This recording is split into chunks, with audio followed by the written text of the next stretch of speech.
예, 서울 성북갑의 김영배입니다. 권익위 원장님 어디 계신가요? 예. 제가 돌리기가 그래서 그냥 권익위 원장님한테 여쭙게요. 권익위 원장님 대통령 선거가 진행이 될 때 보니까 대통령 경선 후보자 중에 한 분이었던 원희룡 그 당시에 전직 제주도지사께서 업무 추진비를 1,600만 원 정도를 오마카세라고 저는 가보질 못해서 잘 모르는데 뭐 그런 이제 이 불리는 식당에서 47차례에 걸쳐서 1,618만 원 정도를 썼다. 이런 이제 보도가 났었고 그게 청탁금지법 위반 아니냐라고 하는 보도가 있었어요. 아시죠? 위원님 기초실장입니다. 지금 위원장님 잠깐 자리를 비우셔서요. 네. 예. 질의 순서를 바꿔서 하시면. 그러겠습니다. 그럼 위원장 오시면 하지요. 여가부 장관님 어디 계신가요? 예, 계시죠. 네. 그 행복도시법이라고 아시죠? 신행정 수도 뭐 이렇게 하는 법이요. 네, 들었습니다. 예, 그래서 본의원의 질의에 여가부에서는 제가 이제 발의한 법에 보면은 여가부와 법무부가 세종으로 이전하는 내용을 담고 있는 법인데요. 거기에 대해서 법률이 개정되면 따르겠다 이렇게 답을 했고 왜 서울에 꼭 있어야 되느냐라는 질문에는 특별한 답이 없으셨어요. 그래서 장관께서 어떻게 생각하세요? 저는 국회에서 그 법이 통과돼서 저희가 세종시를 이전하게 된다면 이전하도록 하겠습니다. 네. 사실 이게 이제 보도를 보면 예, 이건 좀 더 다시 하겠습니다. 그러면 이 윤석열 정부에서도 보니까 대통령 제2집무실을 세종에 건설하겠다라고 하는 보도를 봤어요. 그런 면에서 보면은 윤석열 정부도 상당히 국가 균형 발전에 대한 포부와 비전이 있는 것으로 보입니다. 그런 면에서 여가부 장관도 세종으로 청사가 이전되는 게 오히려 대통령의 뜻을 따르는 것이다라고 생각하는데 어떻게 생각하십니까? 저희 여성가족부 말씀하시는 거죠? 네. 저희 여성가족부는 어쨌든 국회의 법에 따라서 이전이 결정되면 이전하도록 하겠습니다. 네. 법무부 장관께 여쭐게요. 법무부 장관께서는 아까 제가 조금 전에 말씀드렸지만 8월 28일 날 대통령 세종 제2집무실 계획안이 발표되었고 곧 추진단이 발족한다고 하는데 아시죠? 예. 네. 그래서 법무부가 세종으로 청사를 이전하는 문제에 대한 입장이 어떠신가요? 서면 질의에서 답변 드렸었는데요. 이 문제는 과거 헌재 결정 예라든가 이런 거 종합적으로 고려해서 신중하게 판단한 문제라고 생각합니다. 지금 이제 법무부가 그 당시에 왜 잔류했다고 알고 계신가요? 뭐 여러 가지 중앙 관련한 유관기관들이라든가 이런 부분들하고 연계라든가 이런 효율적인 유관기관이라면 어디를 말씀하시죠? 법원 등 법원은 대검이 있잖아요. 예. 법무부가 할 일이 아니지 않습니까? 대검이 있는데 왜 유관기관 때문에 못 가신다는 거죠? 행안부는 얼마 전에 드린 겁니다. 당시 경찰청을 두고 세종으로 갔습니다. 법무부가 왜 못 가죠? 대통령께서는 당시에 제2집무실을 그렇게 결정한 걸로 이전하겠다는 알고 있습니다. 입장을 밝히셨습니다. 윤석열 정부의 공식 입장이 국가 균형 발전을 위해서 대통령의 제2집무실을 세종에 건설하겠다는 거 아닙니까? 법무부 장관의 생각이 같지 않으신가요? 제2집무실을 결정하는 것과 법무부로 이전하는 건 같은 이야기는 아니죠. 다 말씀드리면 법무부가 왜 국회에서 결정하시면 당시에 따를 겁니다. 잔류하게 됐냐면요. 예. 2005년도 2월 24일자 조선일보 보도를 보면요. 이렇게 되어 있어요. 여야 간에 이 붙여달라 저 붙여달라 심각하게 싸웠다는 거예요. 그러면서 12개를 이전하기로 하면서 거기에 뭘 넣느냐 빼냐 옥신각신 하다가 결론적으로 행자법무는 잔류하고 여성부도 잔류하는 것으로 이렇게 결론이 났다. 이렇게 이제 보도가 났습니다. 즉 정치적 타협의 산물이었던 것입니다. 지금은 우리가 국가의 백년지 대계를 바라보는 입장에서 특히 윤석열 정부는 이제 갓 출범한 상황 아닙니까? 국가 균형 발전의 의지를 강력히 피력하고도 사실 아까 여러 가지 이전에 다른 의원님들 질문을 보시면 잘 안 되는 게 국가균형발전입니다. 그런데 법무부 장관께서 이렇게 소극적으로 검토하셔도 되겠습니까? 철학을 가지고 장관이라면 약속을 지키는 방향으로 국민들께 말씀을 드리는 게 도리 아닌가요? 위원님께서 그 법안을 내신 걸로 알고 있습니다. 국회에서 건설적인 논의가 제가 낸 법안만이 아니라 국가균형발전의 여러 가지 이 이유들이 있잖아요. 헌법 122조와 123조를 보면은 국가의 의무로 균형 발전이 들어가 있습니다. 이 헌법 정신을 비춰보나 윤석열 정부의 철학을 보나 특히 대통령의 아주 최측근이라고 하는 장관님의 개인적 지위를 보나 당연히 대통령의 뜻을 앞장서서 설파해야 될 입장 아니냐 이 말씀이죠. 그러니까 적극적으로 검토해 주시기 바랍니다. 김영구 위원님께서 법안을 내주셨기 때문에 그 법 진행 과정에서 저희가 의견을 네, 잘 협조해 내겠습니다. 주실 것으로 기대하겠습니다. 그리고 하나 더 여쭤보면요, 장관님 대통령 공약 중에 장관 수사지휘권 폐지가 있죠. 그 추진 경과가 어떻게 되고 있습니까? 이미 저는 구체적 사건에 그러니까 그런데 그 수사지휘권이 아니 공약인데 그러니까 공약을 어떻게 추진하고 계시냐고요? 이미 대통령 업무 보고 때 사실상 보고 드렸을 실행됐습니다. 거 아닙니까? 실행돼 있습니다. 제가 구체적 사건에 관해서 폐지됐습니까? 구체적 사건에 관해서 그건 입법 사항인 것이고요. 구체적 사건에서 실제로 그것과 입법 사항이면 안 하고 국회에서 법을 내면 받아들이시겠네요? 당연합니다. 아 예. 그럼 이 아까 얘기했던 공약을 지키는데 앞장서서 말씀하시겠다고 말씀하신 거죠? 그러니까 수사지휘권 폐지에 그러면 정부 입법으로 내실 용의가 있나요? 대통령 공약인데. 사실상 구체적 사건에 대한 수사지휘권은 폐지된거나 진배 없습니다. 왜냐하면 제가 아니, 그러니까 안 한다고 했고 실제로 하지 않고 있습니다. 법을 관장하는 장관께서 말씀을 그렇게 하실 일은 아니죠. 인치로 하지 않잖아요. 법치는 법을 바꿔야 되는 거 아닙니까? 법을 바꾸고도 시행령 가지고 지금 법의 효력을 무력화시키고 있는 장관님께서 말씀하실 내용은 아닙니다. 위원님 지난 정부 법을 만들어야 되는데 그렇다면 한 건밖에 그렇다면 않았었습니다.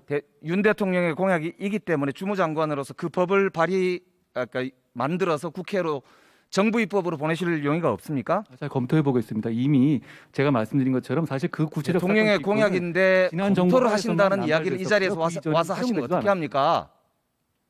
대통령의 공약이잖아요. 그럼 공약이 틀렸으면 이행하지 않겠다든지 로드맵상 지금 몇 년도쯤에 할 건데 어떻게까지 논의가 진행이 됐다고 보고를 해야지. 위원님 무슨 말씀하시는 거예요? 이미 이행됐습니다. 제가 지금 안 예? 하고 있고요. 이행이 안 하고 됐다고요? 있고요. 아니 이미 구체적 사건에 대해서 지휘권을 행사하지 않겠다고 제가 여러 번 천명했고 실제 그렇게 본인이 됐습니다. 말씀하시면 그게 법입니까? 아니 그게 무슨 그 말씀이세요? 옛날에 왕이나 하던 이야기예요. 위원님 저희가 법을 법안을- 바꾸자고 제가 말씀을 드리지 않습니까? 법무부 장관님. 예. 대통령의 공약을 이행하기 위해서 법무부에서 법을 만들어서 정부 입법으로 국회로 보내시면 어떠냐라는 말씀을 제가 드렸잖아요. 거기에 대해서 내가 이미 여러 번 그것과 관련한 언급을 했다. 이건 왕이 하는 이야기예요. 장관이 하는 이야기가 아니고. 그러니까 장관께서는 하실 대답이 뭐냐면은 윤 대통령의 공약을 이행하기 위해서 법무부에서는 언제까지 그 법을 이렇게 할 예정입니다라든지 아니면 우리는 입법을 할 용의가 없으니까 국회에서 알아서 하시라든지 아니면 그 공약을 지킬 우리는 용의가 없다든지 그렇게 답을 하셔야 되는 거 아닙니까? 제가 말씀할 기회를 주시면요. 네. 예. 그 마지막 아닙니다. 계속 얘기하세요. 예. 구체적 수사지휘권 폐지에 대해서 지난 정부에서 굉장히 그 폐해가 많았고 그 점을 없앨 것이라는 점 다시 한번 천명드리고요. 그리고 법률안은 공약을 지키실 거죠? 당연합니다. 그러면 올해 정기국회 때 지키실 거죠? 지금 이미 안 하고 있기 때문에 언제든가 통과시켜 주시면 저는 거기 따를 겁니다. 이미 안 하고 있는 아니 거고요. 정부 입법으로 법률적으로요? 발의가 안 돼 있기 때문에 의회 발의보다는 정부 입법이 빠르지 않습니까? 대통령이 공약하신 건데 저도 청와대 비서관을 해봤지만은 대통령의 공약을 의회에서 발의해 달라는 장관의 말씀이 그게 현재 우리 대통령 중심제에서 이게 맞는 말입니까? 제가 안 그렇습니까? 제가 의회에서 국회에서 그게 통과되면 따르겠다고 말씀드렸고요. 어떤 방식으로 발의될 것인지 아니 제가 다시 검토해서 말씀드리지 말씀드릴게요. 않습니까? 총리님께서도 계시지만은 대통령의 공약 사항에 대해서 장관이 답변을 할 때 의회에서 알아서 통과시켜 달라는 게 이게 말이 되는 책임 있는 정부의 답변입니까? 위원님, 총님, 대통령 공약 사항에 대해서 관리하시면서 장관들께서 본인은 거기에 대해서 책임이 없는 것처럼 답변을 하면서 의회로 책임을 떠넘기고 있지 않습니까? 정부 관리를 이렇게 해도 되는 겁니까, 총리님? 그것이 공약이고 또 국정과제로 확정돼 있고 또 현재 장관께서 그런 것을 지휘하지 않고 있다면 지금 의원님께서 말씀하신 그러한 것을 검토를 해서 입법하는 문제를 검토해 보도록 하겠습니다. 예, 답변 기다리고 있겠습니다. 제가 예결위원이기 때문에 계속 이제 정부의 답변을 기다리도록 하겠습니다. 우리 이재명 대표께서 대통령과 통화하는 과정에서 대통령의 공약 또 대통령 후보들의 공약이 조속히 이행될 수 있도록 하는 방안을 찾자라는 말씀을 나눈 바 있습니다. 언론 보도 다 장관들께서 보셨을 겁니다.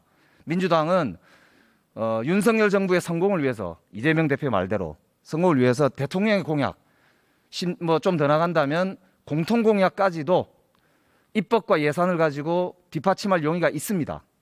그렇기 때문에 정부 내각에서 적극적으로 오히려 저희들에게 협력을 요청하고 먼저 법안을 준비하고 그렇게 해서 저희들하고 협치를 하자고 주장을 하시는 게 맞지 않습니까? 당부드리겠습니다. 네, 그 부분은 제가 아침에 이재명 대표님을 방문했을 때도 대표께서도 그렇게 말씀하셨고 저도 또 그렇게 말씀을 드렸습니다. 예. 이런 선거 과정이나 이런 데서 공통의 약속을 했던 것들은 조만간 같이 해가지고 해결을 하자 예. 그렇게 말씀드렸고 그걸 위해서 여야정 협의체도 만들고 실무 협의체도 만들자 그렇게 말씀을 드렸습니다. 예, 총리님 뭐 경륜이 많으시니까 저는 총리님하고 생각이 똑같거든요. 그렇기 때문에 아주 잘 하실 것으로 믿고 저희들도 뒷받침해드릴 수 있는 건 뒷받침하겠다고 말씀을 드립니다. 법무부 장관님께 하나만 더 여쭤볼게요. 8월 29일 날 천주교 정의구현사재단 신부들께서 국회에 오셔서 정경심 교수의 형집행정지를 촉구하는 기자회견을 한 바가 있거든요. 아시죠? 보도 보셨죠? 네, 그런 보도가 있는 걸 봤습니다. 예, 그래서 신부님들께서 그 말씀 중에 보면은 이제 애덕의 정치를 회복하자 이렇게 말씀하시고 형을 감형하거나 사면해달라고 하는 것이 아니다. 아픈 사람, 우리 인간의 몸에서 가장 중요한 데가 뭐냐? 아픈 곳이다. 아픈 사람부터 살피는 게 기본 아니냐 이런 말씀을 하시더라고요. 그래서 예전에 박근혜 대통령께서도 어깨 수술하실 때 병원에서 나오셔서 하시고 들어가신 적이 있고 이명박 대통령은 심지어 지금 현재 자택에서 형집행정지 상태에 계시잖아요. 장관께서는 검찰에서 보니까 이 형집행정지 신청을 불허했던데 현재 정경심 교수 건강에 대해서 보고를 받으신 적이 있나요? 어떻습니까? 여기에 대해서 어떻게 생각하세요? 개별적인 수용자에 대해서 제가 구체적으로 아직 설명드리는 게 적절한지 모르겠습니다만 아침에 계속 얘기 나오길래 제가 상황을 좀 확인해봤습니다. 잘 아시다시피 형집행정지는 의료인들이 주축이 된 형집행정지위원회에서 결정하는 시스템으로 대한민국이 유지되고 있고요. 저 확인해 보니까 당시에 이제 의료진 등 전문가들이 향후에 어떤 그 수술이라든가 치료 계획 부분에 대한 구체성이 좀 떨어졌기 때문에 그 부분에 대해서 좀 보류한 것이다. 이런 식의 정도를 제가 파악해봤는데요. 뭐 제가 형집행정지위원회에 대해서 구체적으로 관여하거나 그럴 만한 입장은 아니기 때문에 정경심 교수의 상황을 더 알아보진 못했습니다. 현재 건강 상태에서는 구체적으로 보고를 못 받으셨다 그 말씀이네요. 예, 그런 것까지 제가 뭐 받을 만한 입장은 아니에요. 제가 듣기로는 뇌 수막종을 동반하는 다발성 뇌경색증과 허리 디스크 파열과 협착으로 인해서 하지마비의 위험이 있다라고 하는 전문의의 소견이 있어서 장기간 보존 치료가 필요하고 수술이 필요하다라고 하는 의견이라고 합니다. 한번 살펴보시고 예전에 뭐 여러 가지 경우들이 있지만 법은 만인에게만 평등한 게 아니고 만 명에게만 모두에게 평등해야 되잖아요. 그리고 법에도 눈물이 있다고 하는데 가셔서 정경심 교수 형집행정지 신청과 관련돼서 장관께서 하실 역할에 대해서 좀 찾으실 용의가 있습니까? 형집행정지는 굉장히 여러 가지 이해가 충돌한 부분이어서 시스템에 따라 움직이고 있고 제가 구체적으로 관여할 부분은 없습니다만 말씀하신 상황을 좀 잘 파악해 보겠습니다. 예, 권익위 원장님 오셨나요? 네, 권익위 원장님. 아까 제가 여쭤보다 말았는데요. 원희룡 현재 장관이죠. 그분이 도지사 시절에 47차례에 걸쳐서 1,618만 원 정도를 오마카세에서 정당 관계자와 지역 관계자들에게 이 업무 추진비를 썼다. 이게 청탁금지법 위반 아니냐라고 하는 논란이 있었습니다. 들어보셨나요? 네, 기사와 그리고 또 권익위의 유권 해석이 요청된 걸로 알고 있습니다. 네, 그러면 이게 최근에 뭐 법카 논란이 우리 사회에 일반적으로 논의가 되고 있지 않습니까? 이거 수사 의뢰해야 되지 않나요? 권익위에서 이 관련 사안이 만약에 신고나 조사 요청이 들어오면 저희들이 조사를 해서 수사 의뢰할 수 아니 이런 있습니다. 거는 인지해서 해야 되는 거 아닙니까? 언론에서 난리가 났고 대통령 후보 경선 과정에서도 여러 사람이 이걸 언급했는데 권익위에서 그렇게 무책임하게 답변하시면 어떻게 합니까? 법률적으로는 저희들이 직권으로 인지해서 수사 조사할 수 있는 권한은 없습니다. 이게 보니까요. 47번이면 50번 치고 1,500만 원 하면 한 번에 30만 원씩 했거든요. 네, 보통 청탁금지법 위반이 1인당 3만 원이죠. 기준이. 원칙적으로 청탁금지법은 공직자에게는 일체의 금품을 수수를 할 수가 없고 다만 예외적으로 친목이나 이런 필요에 의해서 3만 원 한도까지 할 수 있다는 규정이 있습니다. 그러니까 30만 원이니까 몇 명인지 봐야 되는데 숫자도 제가 보니까 틀린 게 많더라고요. 이거는 권익위원장께서 좀 책임 있게 이 확인하셔야 된다고 생각합니다. 네, 그렇게 하실 거죠? 유권 해석은 저희들이 할 수가 있는데 이 부분에 대해서 신고 조치가 있어야만 저희들이 조사할 수 있다는 말씀. 네, 그러면 신고가 들어오는지 한번 지켜보도록 하지요. 네, 경찰청 차장 나오셨습니까? 같은 질문에 대해서 이거 수사해야 되지 않나요? 인지 수사하잖아요. 예, 저 지금 수사하고 있습니까? 이제 수사하는 내용은 파악하지 못하고 있습니다. 지금 김혜경 여사 관련해서 기사를 보니까 7만 8천 원이 문제여서 그죠? 7만 8천이 문제가 됐고 나머지도 뭐 공범으로 경찰에서 넘긴 것으로 돼 있더라고요. 그러면 1,500만 원이 문제가 제기가 됐는데 이거에 대해서 경찰이 가만히 있다는 건 직무유기 아닌가요? 예, 공직선거법도 문제고 청탁금지법도 위반 같은데 어떻게 보십니까? 예, 경찰은 뭐 대상자와 상관없이 법과 원칙에 따라 수사하고 있다는 말씀드립니다. 법과 원칙에 따라 하시겠다. 수사하시겠다. 이겁니까? 그 부분은 제가 좀 답변드리기 어려워서요. 좀 검토를 하겠습니다. 예. 좋습니다. 이거는 어차피 정기국회가 있으니까요. 다시 따지는데 이거는 수사하셔야 됩니다. 자, 그리고 사실은 우리 부총리님한테 좀 여쭤보려고 그랬었는데요. 부총리님 지난번에 세제 개편안 발표하실 때 네.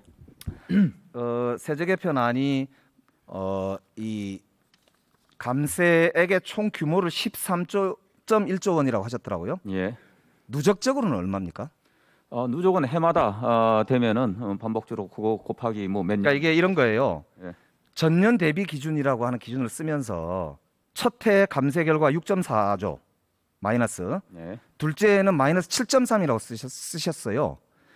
그런데 실제로는 둘째 해는 마이너스 7.3이 아니고 앞에 있던 마이너스 6.4 플러스 7.3인 것이죠. 한 해 다 하면은 그렇죠. 그러니까 13조 2024년 두 번째에는 13.7조 원이죠. 예. 그래서 두 번째에는 13.7조니까 마이너스가 첫째에는 마이너스 6.4였잖아요. 합치면 20조가 넘잖아요.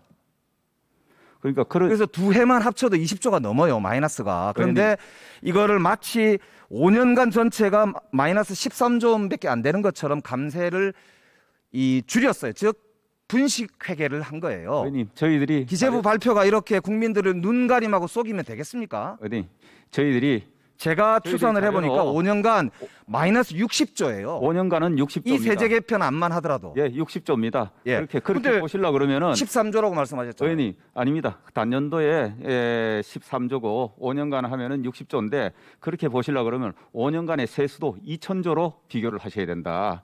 해마다 약 400조가 아니 그거는 퍼센테이지 할 때 이야기니까요. 아니 그렇게 총 규모가 어떻게 줄어드느냐라는 거죠. 그러니까 국민들이 체감할 때는 그래서 이번에 세제 개편안이 무려 60조나 감세를 한다는 거 아닙니까? 그러니까. 그러면 부자 감세, 이 부자 감세를 해주고 실제로 땅을 팔아먹는 거 아닙니까?